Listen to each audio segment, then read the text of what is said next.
Hello there. Dr. Bill Crawford here, psychologist, speaker, author of 7 books, host of 2 PBS specials. Here again to bring you another tip on how to help you create the life you want. Specifically, how to use my life from the top of the mind philosophy to bring more clarity, confidence, creativity to everything you do. Today I want to talk about the concept of awareness and what I call the purposeful moment, of the power of that purposeful moment. There's a quote that I'm sending out to those 6,000 folks on my quote list. By the way, if you would like to be on that list so you get one of my favorite quotes each week along with 2 or 3 paragraphs about how to apply the quote to life, all you got to do is go to my website, billcrawfordphd.com, or just Google Bill Crawford PhD. I'll come up on the first page.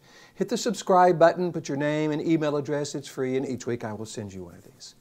This is the quote that I've adapted from one of my favorite authors, Richard Bach. He wrote like Jonathan Livingston Seagull and Illusions. I love his stuff. And the way I've kind of created is this.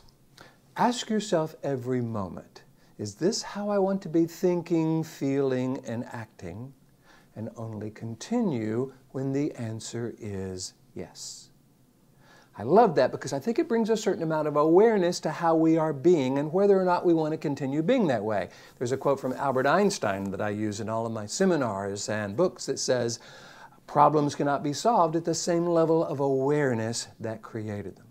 So when I go out and teach people my life from the top of the mind system, my goal is to help them raise their level of awareness of what's going on, how the brain processes information, what happens when we get stuck in the brainstem, how to shift from the brainstem to this clear, confident, creative neocortex that I call the top of the mind.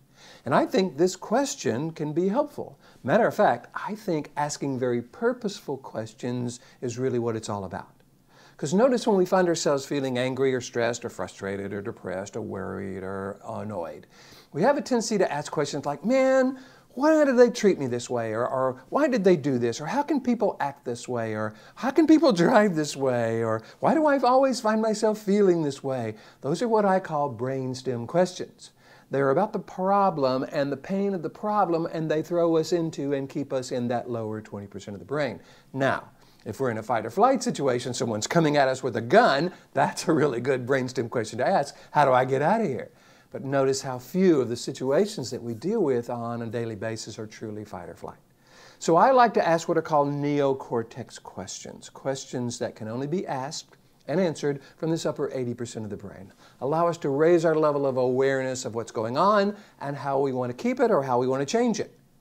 That question, is this and this moment, is this how I want to be thinking, feeling, and acting? Only continuing when the answer is yes. So what if the answer is no? You know, I don't really like feeling depressed or worried or anxious or angry or frustrated or annoyed. We could say, okay, so if I were able to choose how I wanted to feel right now, how I wanted to think right now, how I wanted to be, act right now, what would that look like?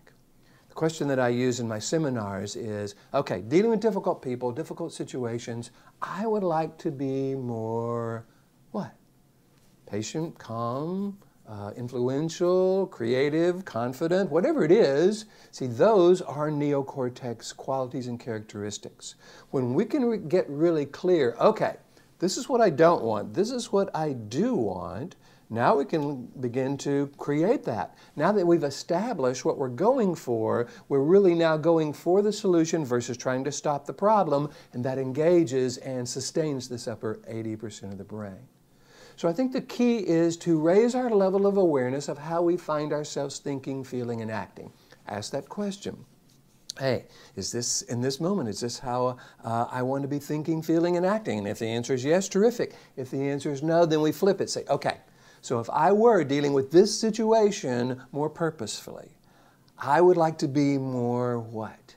And then get clear about that, and then we can begin to practice being that way. As we begin to practice being that way, we actually change how our brain is wired. We create what are called more neural pathways going from our limbic system, this scanner, processor, router part of the brain, to the upper 80% of the brain where we make more purposeful decisions, decisions that we would recommend to those we love. That's what I love to do. I go out and do this with organizations and with individuals. I show them how to raise their level of awareness of what's going on, what part of the brain it's coming from, shift from that reactive brain to that purposeful brain, and then deal with other people who may be stuck in their brainstem. How do we get them to shift from their resistant brain to their receptive brain? If you would like me to come and teach this to your organization, all you got to do is go to my website, billcrawfordphd.com, hit the contact button, let me know what you're interested in, and I would love to talk with you about that. In the meantime, if you really like this concept, I do encourage you to ask yourself this question. In this moment, is this how I want to be thinking, feeling, and acting? And only continue when the answer is yes. Be able to change it. Be able to raise your level of awareness. Come from this upper 80% of the brain. Determine the qualities and characteristics you would teach to someone you love and practice bringing that to life. Anything we practice, we get good at. If you'd like my help with that, let me know.